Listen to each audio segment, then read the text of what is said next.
I just read a whole lot of news stories about what ICE is doing and watched a whole lot of video footage from ICE raids around the country this week. And I need to take a few minutes and take a break from that and remind myself that there are so many good people around this country who are decent, who are compassionate, who care about the humanity and dignity of the most vulnerable amongst us. And so I've been saving this story for a couple of days, but I want to talk about it now because I think I know I need it. This story is published in Mother Jones, but it's actually a collaboration with Street Roots, which is a paper that is sold here in Portland, Oregon. It employs a number of our homeless community. They sell Street Roots all over the place. Every time I see one, I buy it. The paper not only helps provide income for homeless Portlanders, they have really good journalism. They cover a lot of really important stories. And I was so pleased to see that Mother Jones picked up this story. It's entitled, "This Program Keeps Portland Clean and Offers Unhoused People Some Dignity. The work expands my humanity," one participant explains.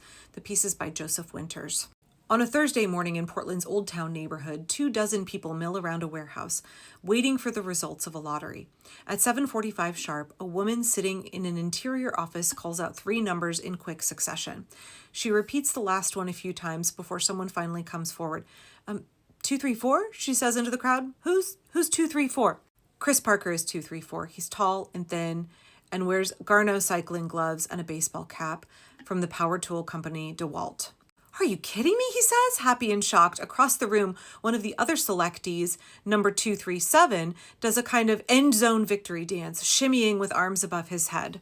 The lottery determines who will participate in the day's waste collection program from Ground Score Association, a Portland-based collective for people who create and fill low-barrier waste material management jobs.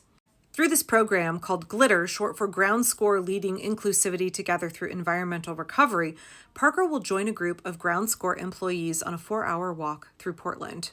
At the end of the shift, he'll get $80 in cash. That's $4.55 more per hour than the Portland metro area minimum wage. Participating in the lottery doesn't require passing a drug or sobriety test or providing your social security number. It's meant to provide low-barrier employment to people who might otherwise struggle to find or keep a job.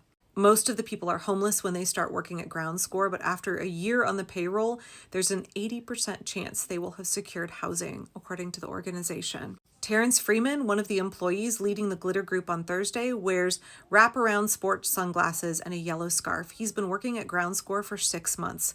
Previously, he worked at a nearby Chevron gas station and struggled with alcohol. Another member of his group, Dana Detton, aka Peanut, was homeless for 8 years and worked various jobs at Dollar Tree and FedEx before joining Glitter. Kevin Grigsby, the lankiest member of the team, says he came to the organization while trying to overcome mental health issues and a, quote, huge cocaine problem. Now he's splitting a $650 a month garage apartment on Portland's outskirts with his girlfriend. "If Ground Score didn't hire me, I would be on a different path," he says, using the long grabber tool to pinch up an Oreo wrapper. Grigsby and the other people employed by Ground Score are waste pickers, a catch-all term for the 20 million people worldwide who make a living collecting, sorting, recycling, and selling discarded materials. In recent years, waste pickers have fought for their work to be recognized and formalized in the Global Plastics Treaty being negotiated by the UN. Ground Score, which sees its mission as building community while also changing society's perception of what and who is considered valuable, shows what that recognition and formalization look like on a local level. It's a model with huge potential, given the urgent global need to create stronger social safety nets and combat the growing plastic waste crisis. Could it work in other cities too? Waste pickers tend to work outside of a government's formal waste management program, meaning the services they provide, keeping streets clean, ensuring high recycling rates, sifting hazardous e-waste out of landfills, are underappreciated and poorly remunerated. The International Alliance of Waste Pickers, or IAWP, which represents unions, collectives, and organizations across 34 countries, says waste pickers manage as much as 80% of some cities' municipal waste.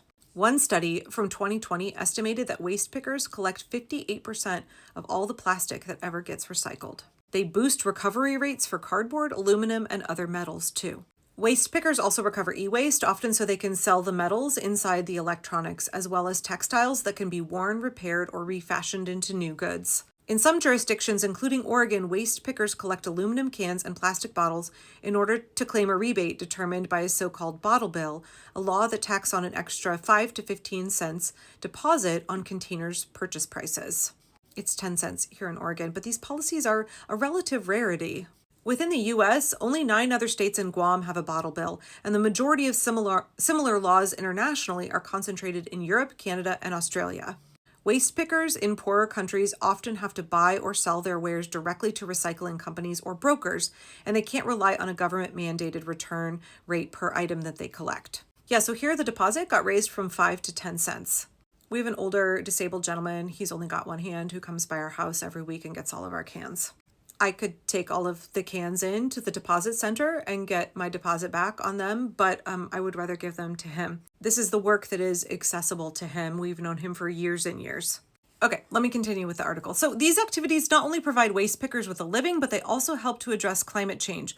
According to one study published in March, a subset of waste pickers in just one city, Salvador, Brazil, helped avoid more than 27,000 metric tons of greenhouse gas emissions between 2010 and 2022, mostly by enabling recycling that displaced the need for raw materials like aluminum and PET, which is a kind of plastic used in water bottles. For context, that's the amount of emissions put out by 6,300 gasoline-powered vehicles every day for a year. Removing paper and cardboard from landfills also reduces emissions because these materials would otherwise release methane, a potent greenhouse gas, as they decompose. One of the things that the article talks about is how the United Nations is dealing with this concern that waste pickers are going to be driven out as more and more private corporations want to come in and replace them. So how do cities deal with that as they try to formalize better waste management systems? How do they not push out their waste pickers and deprive them of a livelihood? Ground Score here in Portland is showing how to implement that goal on a small scale, in part through partnerships with the city, county, and state governments, but also through participatory organizational structures that give waste pickers a sense of ownership over what Ground Score is doing. Workers in the program feel like it's a privilege that they can actually help their own community rather than just perpetuating a culture of, giving and taking handouts, says Taylor Cass-Talbot, one of the executive directors of Ground Score.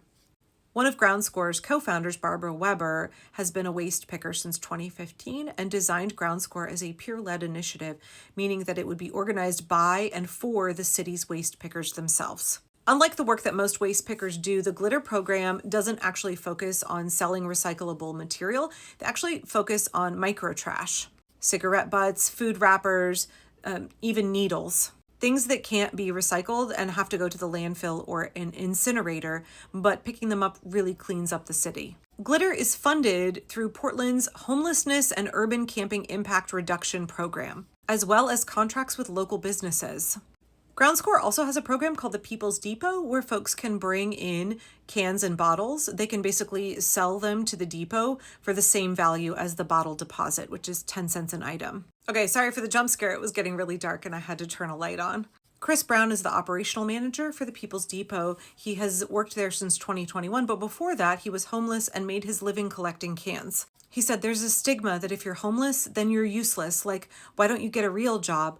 But collecting bottles and cans, that is work. It isn't enough money to get a house or an apartment, but it is enough for me that I didn't have to go begging or steal anything. I could be me and feel good about it. Where bottle deposits do exist, they play a significant role in items being reclaimed and recycled. The return rate in places that have a deposit is 74%, while the national average is 43%. In Portland, the People's Depot offers an alternative to deposit locations attached to supermarkets or convenience stores, where waste pickers and canners say they are treated with disdain by shoppers and passersby. I really encourage you to go read this whole article because there's so much more in it. Ground Score is offering simple, low-barrier jobs that can change the entire trajectory of somebody's life. It's treating our homeless neighbors with dignity, providing them with meaningful work that has a positive impact on the city. It helps them become more stable, they have pride in their work. It helps give them a renewed sense of purpose and self-respect, and that is crucial when we are helping raise people out of homelessness.